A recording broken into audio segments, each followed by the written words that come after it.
Welcome to Spoiler Peace Theater, the podcast that doesn't give a shit about spoilers. We just want to talk about the movies. My name is Evan Crean. My pronouns are he, him. I am co-chair of the Boston Online Film Critics Association, co-author of your 80s Movie Guide to Better Living, and co-host of the It's the Pictures podcast. My name is Megan Kearns. My pronouns are she, her. I write film reviews for Edge Media Network. I'm a member of the Boston Online Film Critics Association and member of Gallica, the Society of LGBTQ Entertainment Critics, and I'm a co-host of the Slashers podcast. My name is Dave Riedel. I write about movies. My pronouns are he, him, and I am also a member of the Boston Online Film Critics Association. That is Fuck true. yeah, you are. Yee! Oh! Yeah! Woohoo! Awooga! Okay. Well, as always, we've got some movies to talk about. But before I get to this week's movies, I will mention that over on our Patreon this week, our Patreon exclusive audio, we are talking about the 2024 film, The First Omen, which is a prequel to, you guessed it, The Omen. Woo, woo, woo. So every week we do exclusive audio for our patrons where we talk about movies, often older movies. And we also watch movies that you can vote on. We do a monthly poll, and we actually have one coming up. So if you're not a patron, definitely think about subscribing for $5 a month. You get access to weekly exclusive episodes like this week's on The First Omen, and you get to vote in monthly polls. And we'll be talking about a movie to be determined based on your votes. So definitely think about checking that out. And yeah, let's talk about this week's movie. So we have two films we're going to be talking about. We have a queer drama, Chestnut, and Fancy Dance, which is also a drama, indigenous drama. So we're going to start with Chestnut, which Megan and Dave have seen, and I'll give you all the deets first. So written and directed by Jack Cron. It stars Natalia Dyer, Rachel Keller, Danny Ramirez, and our one-sentence IMDb summary, which I'm sure we're going to need to flesh out in a moment. A recent graduate becomes entangled in a relationship with a man and a woman during her summer after college. And that person is Natalia Dyer, our lead. So, Megan and Dave, what more do we need to add to that very simple IMDb description? I mean, that's Annie, pretty clear cut. I mean, it is pretty clear cut. I was just going to say, fleshing it out a little bit more, Annie is the protagonist, and Annie has a job offer or a job that starts in September in LA, and her father is very excited about it for her, and she's kind of reluctant to leave, and so she is hanging around Philadelphia, going to bars alone, and that's when she runs into Tyler, who is a woman, and Danny, who's a guy, and she starts hanging around them kind of all the time. And Tyler is like kisses her sporadically and is very flirty with her, but Annie can never quite pin down her feelings for her, Tyler's feelings for Annie. They have this like kind of ongoing back and forth flirtation, but Annie really likes her tremendously and is really drawn to her. But Danny also clearly has feelings for Annie. And then later you find out towards the very end that Tyler, who has been so kind of nebulous and ambiguous, has feelings for Danny. And so it's this very much this tangled web. But yeah, the film is pretty low key, where it's mainly vibes and people hanging out and going to bars and going to parties and shit you do in your early just 20s. chilling. Did Tyler and Danny already know each other coming into this? Yes. Like she meets them both out at a bar together. Are they a couple, or are they? No. You said that they're just like friends, basically. They're friends and they work together at a restaurant, but okay, you don't really know they're not a couple until the end, because people like Annie's really good friend, I think Jason is his name, asks like, oh, you met these new people that you've been hanging out with. Like, are they a couple? And she's like, I don't know. And then like when she talks about them throughout the film, people will ask like, oh, are they a couple? And she's like, I don't know, maybe I don't know. And which is kind of interesting. And so, but they talk like they're a couple, like especially they talk like they're exes, more than like a current couple. But they do spend like all their time together. They work together. They go out together. They have mutual friends together. So it does feel like they're kind of a unit that way. Mm-hmm. And they're a smidge older than she is. Yes. Not a ton. Yes, they are. But they are older. They're like in their late 20s. She's in her early 20s. Yes. Got it. I don't know how much of it. I guess that kind of, it does make kind of a difference when you're 22. Yeah, absolutely. Yeah, they're at a different stage in life, arguably, or, emotionally. Yeah. And they seem to be, they both are, well, Danny's a server. I don't know what Tyler does. I'm assuming she is too. I can't remember. I think so. Yeah, in a restaurant. But they're not just doing it. They're lifers. There's a couple of conversations in the movie where they're talking about, or Danny anyway is talking about, opening restaurants and, what kind of money you have to bring in. And then there's another guy later who's talking about like the produce so it's like, oh, so these are professionals in the restaurant biz, which I always just think is interesting to talk about that stuff. Yeah, it's also you're right, Dave. And they also go to like after hours bars or restaurants where it would only be open to other industry people. And Annie gets invited to those bars and those parties as friends of theirs. Yes, all true. It's interesting that Tyler doesn't seem like she's a lifer in the same way. Like, yes, she is, but she doesn't like, she's like, yeah, I want to, like when she first meets Annie, she's like, yeah, I wanted to be a writer. Yeah. So. Right. Or no, that was somebody else. I'm sorry. But that's like, the actually, woman. No, wait. That's the woman she meets later. Never mind. Yeah. It was not Tyler. But I get the sense that Tyler is not like in it the same way that Danny is. Yeah. Yeah. You can tell that Danny likes being in the restaurant industry. Right. Where it feels like Tyler maybe fell into it or is like, it's just a job. I don't know. Like, yeah. Yeah. Well, what did you think? I thought this was great. I love Natalia Dyer. I loved her when we saw her in Yes, God, Yes, which is such a sweet, lovely film. That movie. That film is so good. And she's so wonderful in it. And I think she's great in Stranger Things. I'm not caught up, but from the few seasons I have seen, she's great in it. So I really like her. And I think she's a compelling performer who makes intriguing decisions in her performances, like especially in Yes, God, Yes. And I think she does so here too. I think she really hints at like this interiority that Annie has, because Annie is very quiet and kind of shy, but not in a traditional shy way that we typically see depicted on screen. I think Rachel Keller as Tyler is really great.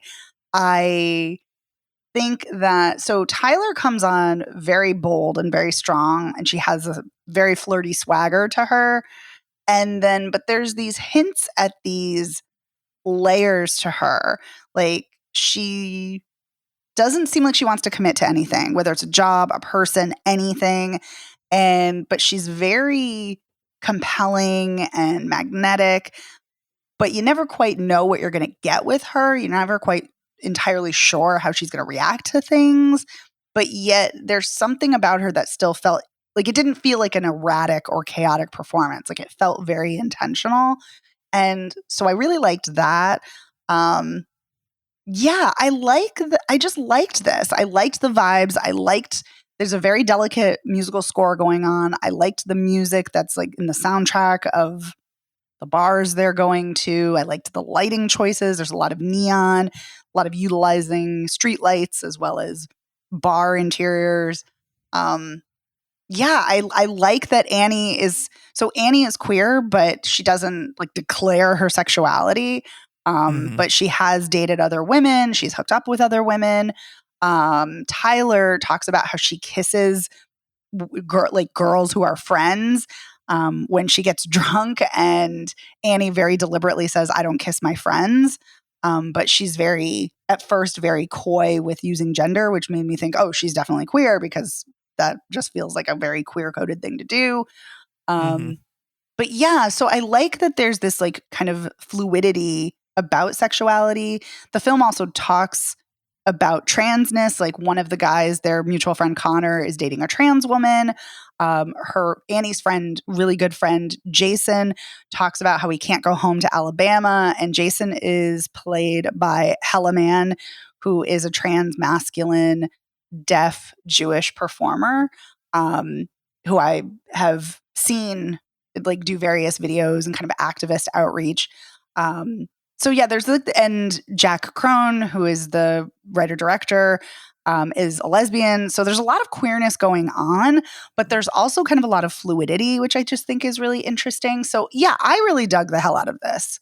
I think it's good performances, good vibes, and a compelling depiction of a love triangle, kind of a different depiction of a love triangle, like almost like a quieter and more subtler depiction than what I typically see that feels like salacious. But Dave, what did you think? I think it's okay.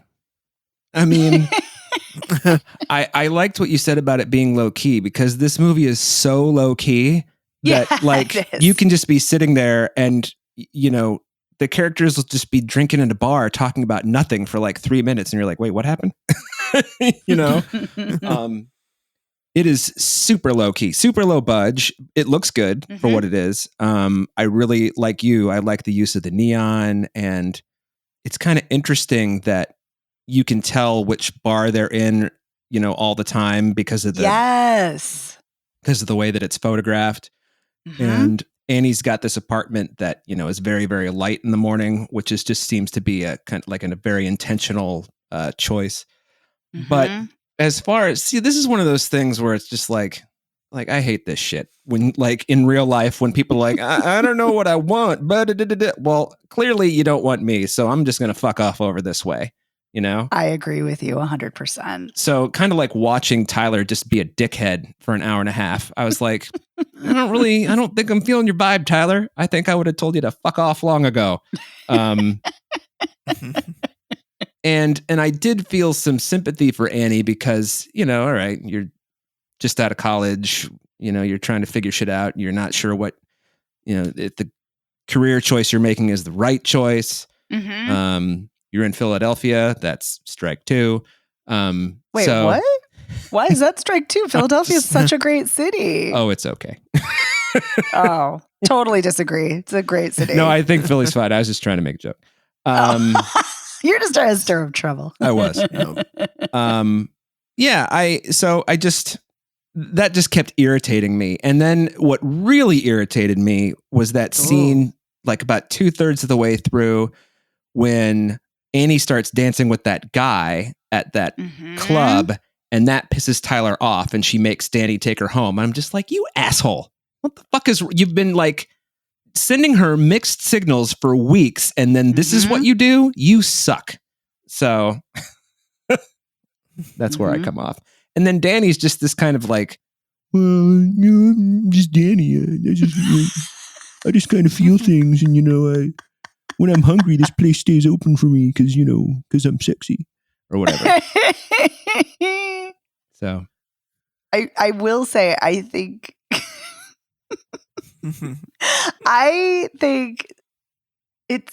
I find their relationship, as far as Annie and Danny's dynamic, Annie and Danny, kind of intriguing, because she opens up to him about really personal things, like about how her mother died and why she stayed in Philadelphia. And he's really interested in her poetry, and he watches her at an open mic night that Tyler doesn't go to. And so, which arguably should have been Annie's first clue.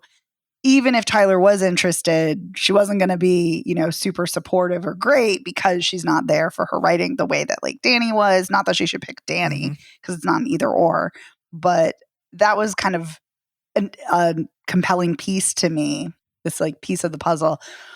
But their dynamic is really fascinating, especially when you juxtapose it with Tyler and Annie's dynamic, which feels much more intense and flirtatious and kind of on this visceral level. And I don't fully buy Tyler saying like, well, I'm in love with Danny. And I don't like either. very, Annie doesn't believe it right? either.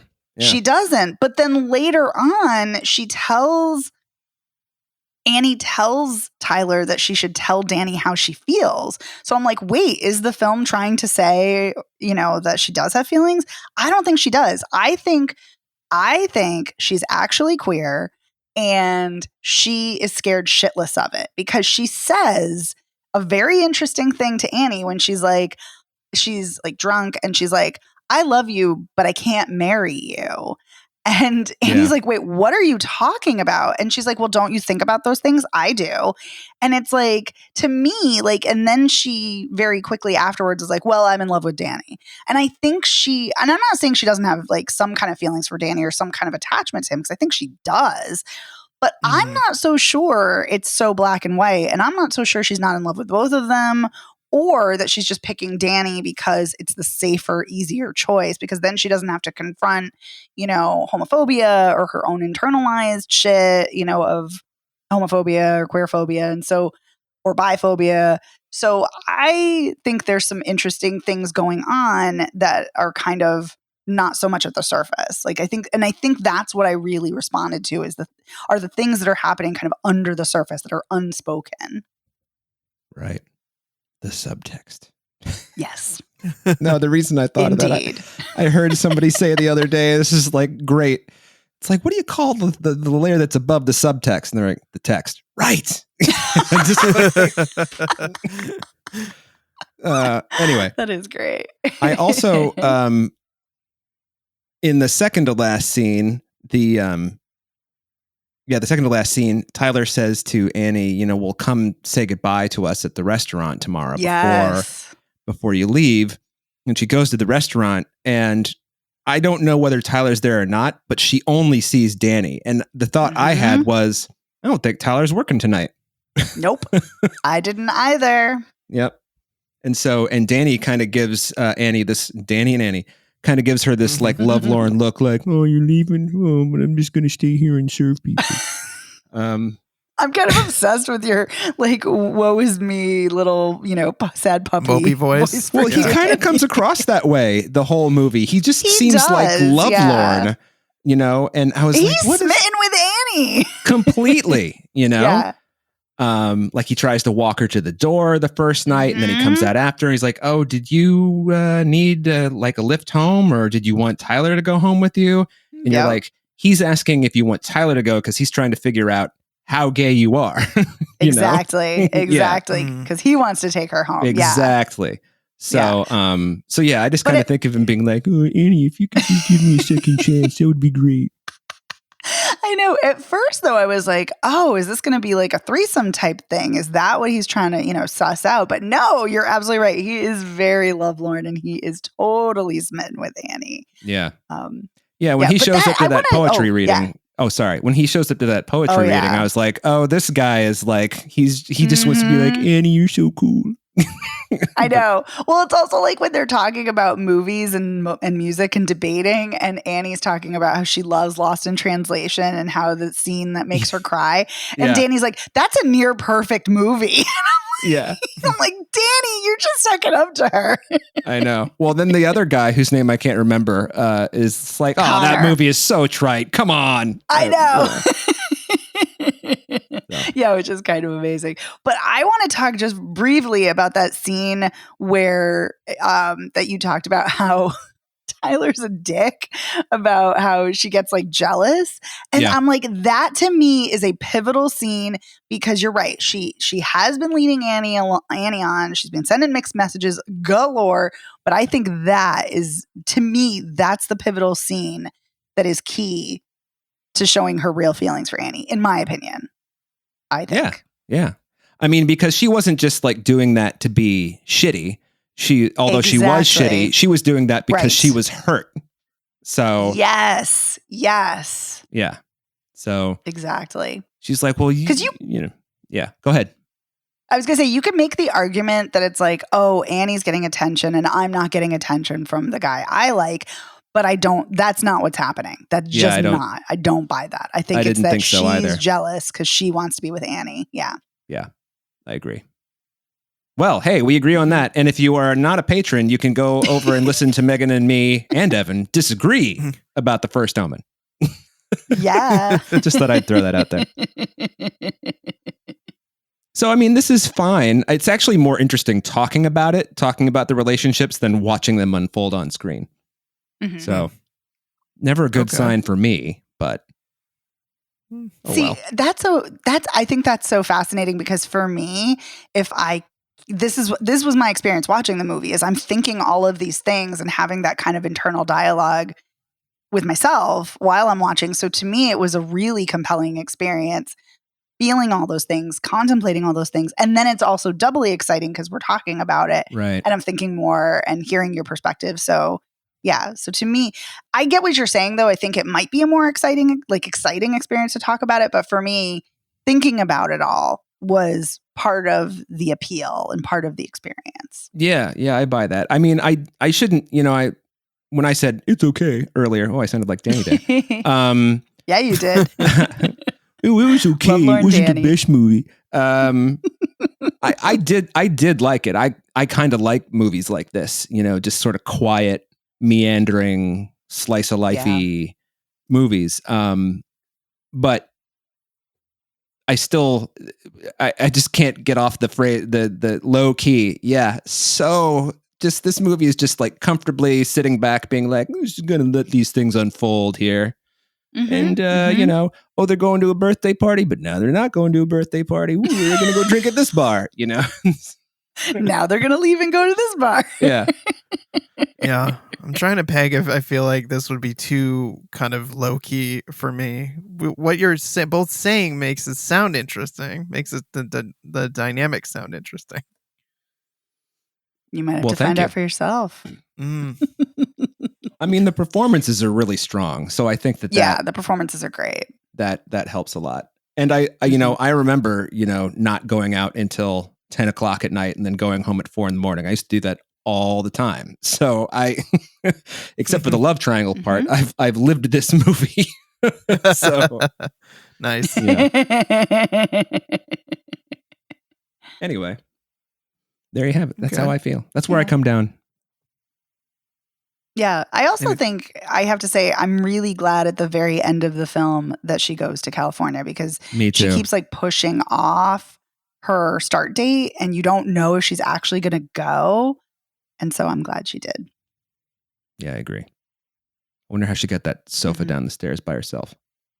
Anyway. I'm curious about that too. But I've moved furniture by myself, so it can be done. It can be done. It's just back sucks. out. Although she's like 22, 23, so maybe she didn't throw her back out. Yeah. That doesn't happen until you're 32. Yeah, exactly. That's when it all falls apart, goes to shit. All right. Well, do we have anything else to add about Chestnut? Good title. That's all. That's what I was adding. All right. So then why don't we move on then? Let's dig into Fancy Dance. So this is written and directed by Erica Tremblay. It and also written by Missiana Elise. I hope I'm pronouncing that correctly. And it stars Lily Gladstone and Isabel DeRoy Olsen, with some supporting performances. Ryan Begay is one of the other people, and Shea Wiggum, not someone I was necessarily expecting to show up in this movie. Yeah, me too. But I do tend to like him when he shows up. So here's our IMDb summary. Following her sister's disappearance, a Native American hustler kidnaps her niece from the child's white grandparents and sets out for the state powwow in hopes of keeping what is left of their family intact. Yeah. I mean, when the opening of the film, we see Lily Gladstone, who plays Jax, and Isabel DeRoy Olsen, who plays Roki, her niece. They're stealing some stuff from this guy who's like out fishing. They like take his truck and his stuff, and you find out that Roki's been staying with Jax for a couple weeks now because her mom's been missing, and Jax is trying desperately to find her sister Tawi, who's been missing, and the local cops aren't taking it super seriously. Their brother, who's a cop on the reservation that they live on, is trying to, in his own way, to kind of be helpful, but feels kind of like hamstrung. And they're trying to get the federal authorities involved, and they're not making any progress, which is terrible. And then child services shows up, and they're going to take Roki away, and they sent her to live with her grandpa, who was played by Shea Wiggum, and his wife. And yeah, like Roki is really, it's important to her to go to this powwow, and so Jax ends up going and kidnapping her. And then it's a road movie, and them trying to dodge the authorities and stay a step ahead of what's going on to try and make it to this powwow, and all of the challenges and hijinks along the way. You're making it sound like an Any action other- movie almost. Yes, definitely not actiony. I mean, it's a drama for sure. It's a road trip movie. It's yeah. What other plot points am I forgetting that we should probably mention? Well, did we say that? Did you say yes? You said that Shea Wiggum grandpa had temporary custody of Roki because Jax has a record, and so Child Protective Services is like, well, until you go see a judge, we're going to give temporary custody to your father, who Jax has a strained relationship with, I think is how you could put it politely. Yes. Yeah, there's definitely been a history there. He, when their mother died, it seemed like he kind of fucked off and left them there on the reservation. And so their relationship is very strained. And then of course, like, another thing is that, him and his wife, and it feels like it's definitely coming more from his wife, are just like, okay, well, you're gonna live here, and like, why don't you try ballet? You don't need to go to that powwow, and like, you can learn some new white people stuff. Here, this should replace this should replace the things that are important to you, which sucks. It's shitty. So what do we think? I'll start with Dave. Oh, I was going to ask you to go because you didn't chat during Chestnut because that was just Megan and me. So what did you think? Okay, all right. I like this. I like Lily Gladstone quite a bit as an actor. I think that she is extremely talented performer, and the more I see her in, the more it just kind of like reaffirms how great she is. Like, she really blew me away in Killers of the Flower Moon. And then, I had been watching Under the Bridge on Hulu, equally great in that, and equally great in this too. Such a really talented, layered performer that can say so much with her face in any given scene. There's so much going on there. There's so much that she can convey simply with her eyes, the movement of her eyes. Like, I don't know. I think she's amazing, and I think she's great in this. I couldn't agree more. Yeah, she's great as this kind of like rough and tumble aunt hustler kind of character, so believable to me, but she cares so much about her niece and cares about her sister. And I was on board with this. I was really in it, even though I think it's fairly predictable. Like, I wasn't really surprised by anything that happened in this movie, but that's not always a bad thing. I think it felt like it was hitting kind of beats that I would expect. The kind of like road trip on the run kind of movie. Especially, later on when Roki gets pissed and ends up kind of running off, and Jax has to track her back down at the powwow. And I'm actually really glad the movie ended where it did, where they kind of reunite and they have that dance, the dance together at the powwow for Roki's mom, which we find out later that Tawi was found in a lake, and so she was murdered. which was just horrible way for that search for her to end. And so them kind of dancing together in mourning and also in celebration of her felt just like the perfect end to the movie, because I was just thinking to myself, these two have had it hard enough. And you know that like after all this shit's gone down, that it's not going to be good after this, because there's going to be a lot of trouble and things to be dealing with. Between Roki ends up shooting a clerk at a store who ends up calling the cops on them. And you know, Jax is obviously in trouble for kidnapping her niece and stealing. They end up like stealing a car and a couple of other things, staying in this like, you know, house. So you know, there's just not going to be anything good coming out of this. There's going to be more pain and suffering and just awfulness.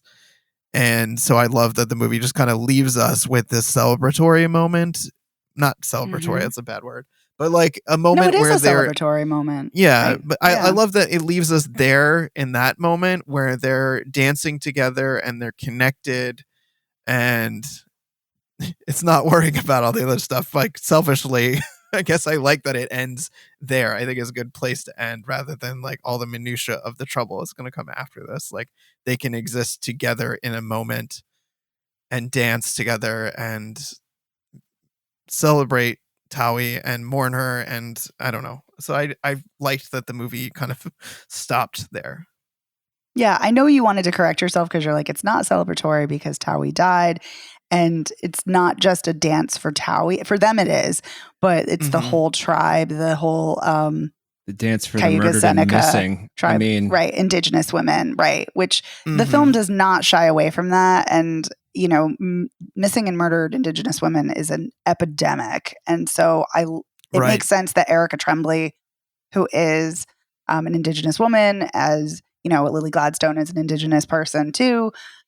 It makes sense, as are so many of the actors in this film are indigenous. It makes sense that the film is like, that is what happens to Taui, because it is addressing like, this is the reality, sadly, for so many people, so many women and so many families who must contend with this. But it is kind of celebratory in the sense that they're together, that they're reunited. So I know you were like correcting yourself, because it's like, well, it's not celebratory that, you know, they're doing this very sad dance. Right, exactly. But it is in the sense that they're coming together, and, you know, and Roki was so determined to do it on her own. And then Jax is there to support her as her little mother, as aunt means in their language. So, yeah. So I think that moment is celebratory, even though the rest of it is not. Yeah. So I really dug this. I was a fan. Okay. Yay. What about you, Dave? I liked this a lot. I think Yay. I haven't seen Lily Gladstone in as much stuff as you both have, because I have not seen, for example, Killers of the Flower Moon. Although I did see she's in that Kelly Reichardt movie. Certain Women. Certain Women, yeah. She's a motherfucking revelation in that film. Yeah. Love her. Love them. Amazing. So I think I kind of knew where this was going too. And I don't think that that's a problem. Like you don't think it's a problem. I mean, when Roki pulled the gun on the clerk, I was just like, and I saw it. She's like, she's got her hand on the trigger. She doesn't know. She's a kid. She doesn't know. She's never held a gun before. And then when you hear it go off, the only thing that I was worried about is that she maybe shot him in the face or something. Thank God she didn't. But what I was thinking about was what I was thinking about a lot during this movie was just, it sounds kind of stupid for me to say, but, you know, just what happens to indigenous people in this country and how they don't really have good choices sometimes. And, you know, all this crap is going on. You know, Jax's sister has disappeared. And, you know, she feels like it's not that she doesn't trust her dad to look after her, but it's the whole, like, we got to go do the powwow thing. It's Roki. It really means a lot to her. And like when they took grandfather's car, or her dad's car, I was just like, please don't do this. Please don't take the fucking car. And I appreciate that Shea Wiggum's character was conflicted about getting the authorities involved, but at the same time, I kind of feel like, you know where they went. You know your daughter. Mhm. You know Right. what she's doing. Exactly. Why do you listen to your dumbass wife, who, Yeah. God bless her, you want to connect with her and do the things, but I mean, the ballet idea is just dumb. It's just dumb. Why would you do that? I know that you're not trying to be insensitive, but you're just kind of a shithead. I mean, that makes sense.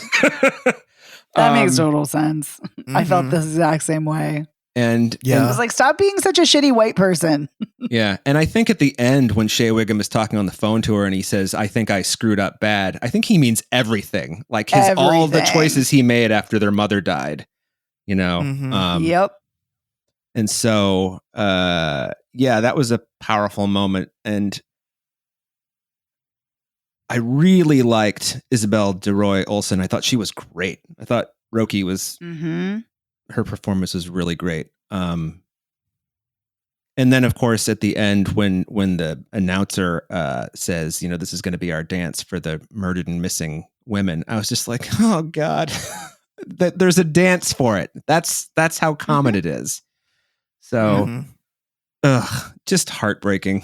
And I hold out some hope that now that Towie's unfortunately deceased body has been found and Shea Wiggum has discovered or realized that he's made all of these mistakes, that hopefully he will try to find some legal resolution for what's happened that doesn't affect Jax or Roki too badly.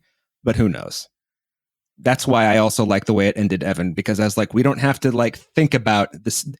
That story really does end there because it's about the two of them, right? So yeah. So that's kind of the perfect ending for that. And everything that comes out, I guess we'll just wait for the sequel. But yeah. Also, I just want to say that every time I think of the title Fancy Dance, I just picture some guy going, hey, you gonna go to that fancy dance? Not the bikini inspector, but just a guy who sounds similar. Yeah. Hey, you guys His going brother, down to the fancy cousin. dance this weekend? Anyway, I liked this a lot, is the short version. Nice. What about you, Megan?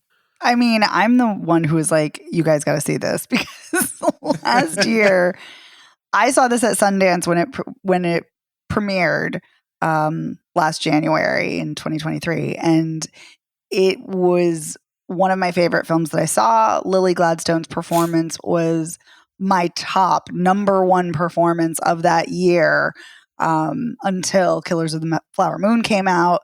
And then that their performance topped that performance for me. And then this didn't come out last year. And so now this year it's out. And so I was like, okay, Lily Gladstone can be my number one performer again. Because I think their performance as Jax, I echo everything you said, Evan. Lily Gladstone is such a quiet performer in the sense that she uses her body language and her face. And I love that. And she really sits in these quiet moments and you feel her characters react the way that you would as a real person. And I love that. And I love that their characters are observational but yet every character feels so different. And their character in Certain Women is very different than their character here. That is very different than their character in Killers of the Flower Moon, which is very different than their character in Under the Bridge, which is very different than their character in First Cow. And so I love that.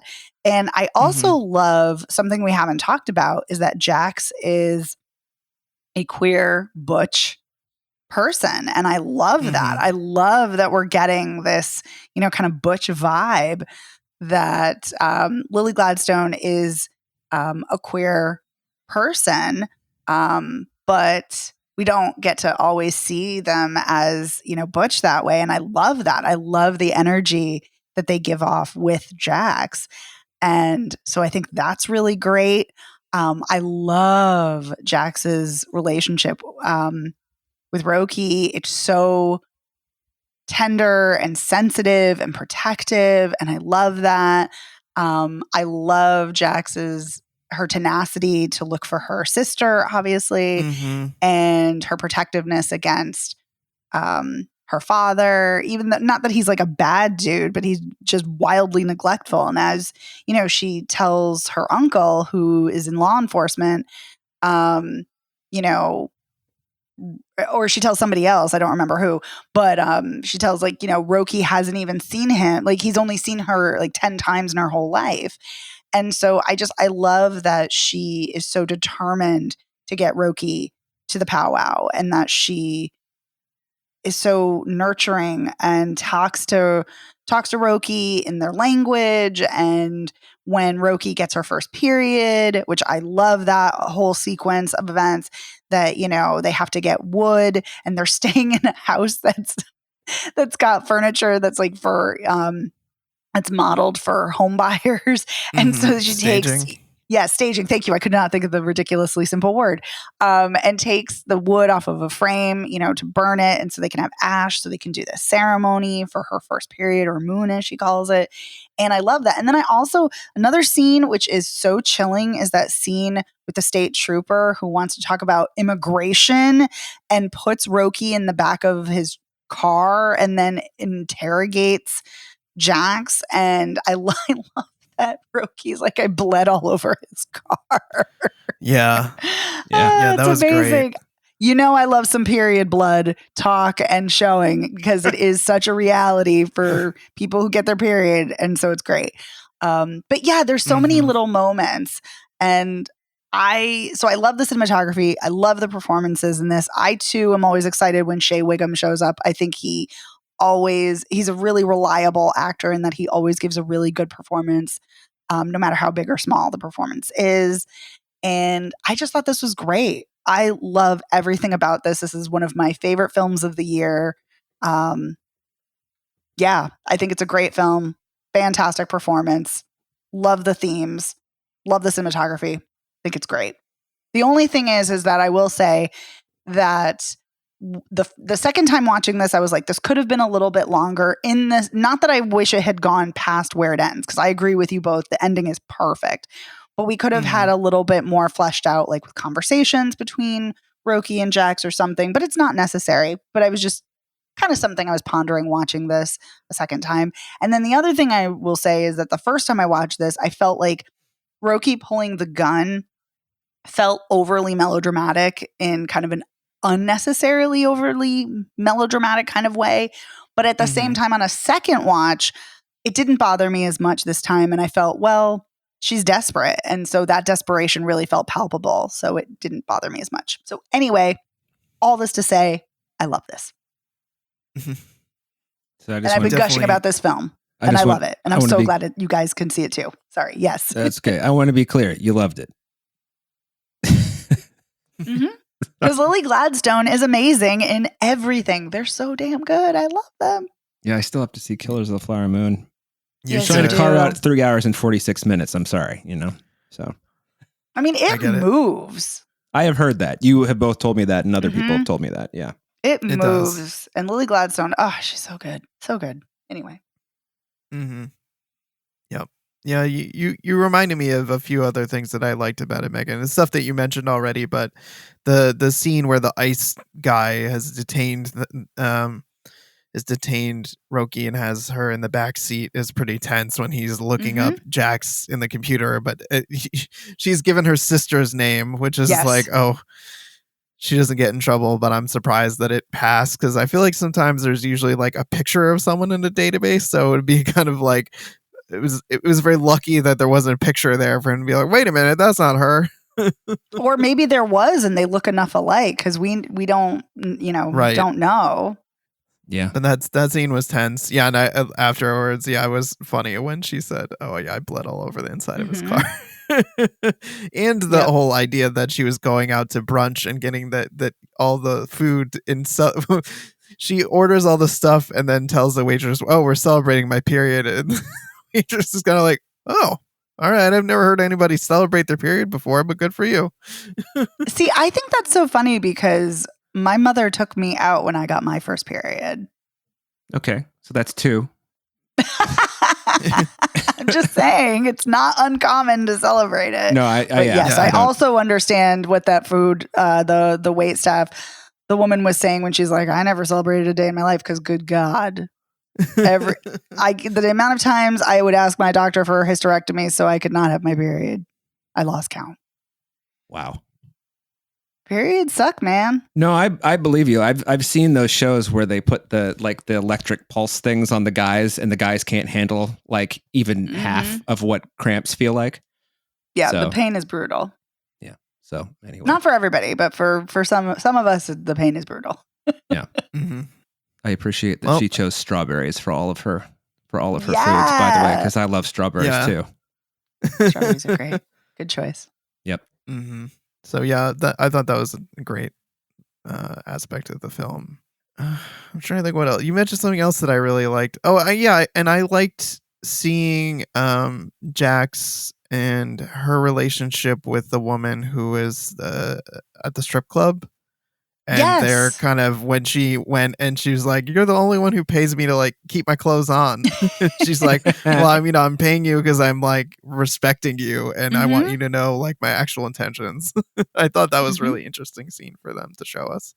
Yep, I love that too. I also appreciated how he was just like he's like, that red truck, I'm gonna act on that tip, you know. Yes. And he's found Towie, which is. Ugh. My heart sank as soon as he found that red truck in the junkyard. I'm like, no, there's no good that's going to come from this. Yep. I thought he was going to find her like in the truck because, you know. I thought so too. Me too. But I was surprised. Yeah. I mean, it was the scenes trying to find Towie were they're really heartbreaking. And then when Lily Gladstone is just on that bench by the side of the road and she's just calling out her sister's name. Oh. Anyway, didn't mean to bring everybody down. Let's go to the fancy dance. Sorry, needed some levity there after that heavy moment. So, or I did. I don't know about you two. No, I mean, I hear you. I mean, it's heavy. The movie definitely just covering multiple kind of heavy subjects, I think, deftly and in a way that,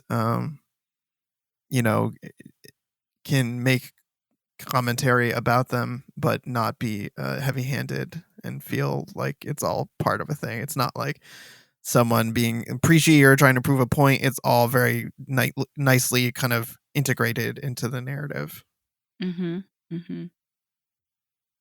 Yeah, Erica Tremblay, this is her first narrative feature film, and she did a lot of documentary shorts, and I wonder if that played a role in kind of the unfolding, the kind of organic feel of dealing with these themes, as well as she is of the Cayuga Seneca tribe. So this is something that's very personal for her too, in the sense that, dealing with it. So, but I agree with you. I think it is done very deftly and feels very integrated into the story while still dealing with all of these. It's like it's juggling so much, and yet it feels very, very tightly done. Yeah, exactly. It doesn't feel like he's trying to do too much or like, oh, it did this, aspect of it better than the other. It's all very like even, which is good, I think. Like some movies, when they're trying to say something, they get a little carried away in one area or another and give something else short shrift. And so it feels it all works here. Indeed. I'm just so excited. We finally get to talk about this and you get to see it and other people get to see it. Yeah. Was there anything else we wanted to mention with Fancy Dance? No, but I'm just going to say Fancy Dance again. I can't believe you two aren't having as much fun with this as I am. I just every time. I think I'm not, because I think that's what it's called. Like the dancers who do the powwow dance, I think they're called fancy dancers. So to me, it's just kind of like no, but what it's called. No. I don't think it's I don't think the name is unserious or anything like that. I don't know. I think it's probably because so many people I know use the word fancy in air quotes. So, Yeah, I see what you're saying. I feel like, there we go. Yeah, it does feel a little bit funny to use the word in a more serious I mean, context. But yeah, I just want to be clear. I'm not ridiculing it or making fun of it. I just, no. I just hear that voice. So I think, now that you're saying that, I'm kind of thinking of Robin from How I Met Your Mother and how she always liked penguins. And she's like, they're dressed so fancy. Yeah, exactly. Yeah. Some good Canada jokes on that show. Anyway. Yeah. Good Canada jokes. Yeah. Well, if you remember, the 80s didn't come to Canada until the 90s. So. Yeah. Okay. Sorry. All right. Robin Sparkles. So let's do a quick recap. So it sounds like you both would recommend Chestnut. With the caveat that if that kind of movie is your speed, yes. I think the average film goer, I don't know. I would recommend it. I mean, I would recommend it to people who like that kind of movie for sure. Yeah, that's fair. Yeah. Okay. So an unqualified recommend and a slightly qualified recommend if this is your cup of tea kind of movie. I understand what you're saying. So, and then it sounds like we're all recommending Fancy Dance. Oh, for sure. Yeah. Yep. So Chestnut, I believe, is going to be in theaters, and Fancy Dance will be in select theaters, and then we'll be opening up to streaming on Apple TV Plus after that. On the yes, the and Chestnut it does open in theaters. It's going to be on VOD July 2nd. Sweet. All right. Well, that wraps up another episode of Spoiler Piece Theater. I want to say a huge thank you to our editor, Otto Clammer. Otto, thank you for making us sound so great week after week. Thank you, Otto. Yeah, thanks, Otto. And while we're on the topic of thank yous, I also want to give a shout out to our sponsor piece patron, Heather Sachs. Heather, thank you for your support. Thanks, Heather. Woohoo, Heather. You can find Spoiler Piece Theater anywhere you get podcasts, but you can also find us at our website, which is spoilerpiece.com. We also have a link to our merch, so that you can go to our merch tab and head over to our TeePublic store. You can get all kinds of goodies with our logo on it to support the show, from notebooks, t-shirts, hoodies, pillows, even magnets, stickers, all I that have good a pillow. stuff. So I love that you have a pillow. Yeah. I bought. Where is your pillow? It's on my bed. Oh, nice. Yeah. You get to think about us before you go to sleep every night. How cool. And when I wake up in the morning and make my bed. Yeah. I love that. Well, you too can have a Spoiler Piece pillow on your bed. So just think about that, people. Highly recommend Spoiler Piece Dreams. That's actually the name of the movie I'm writing. So. Amazing. Yeah. Spoiler Piece Dreams, starring the Bikini Inspector. Okay. You didn't just do that.